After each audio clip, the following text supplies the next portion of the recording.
নমস্কার, আমাদের কৃষ্ণা টক্স বাংলা চ্যানেলে আপনাদের স্বাগতম।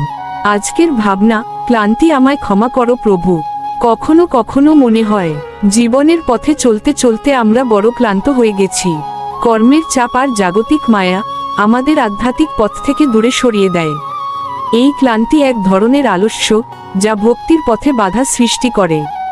এই অবস্থায় আমরা প্রভুর কাছে ক্ষমা চাই, যাতে তিনি তার কৃপা দ্বারা আমাদের মনের এই অবসাদ দূর করেন। তার করুণা ছাড়া এই ক্লান্তি দূর করা সম্ভব নয়। শ্রীমদ্ভগবদ্গীতায় শ্রীকৃষ্ণ বলেন, তুমি সব সময় আমাকে স্মরণ করো এবং নিজের ধর্ম অনুসারে কর্ম করো। মন ও বুদ্ধি আমার কাছে সমর্পণ করলে তুমি অবশ্যই আমাকে লাভ করবে। গীতার 8 অধ্যায় 7 নম্বর শ্লোক, ভাবার্থ অনুসারে।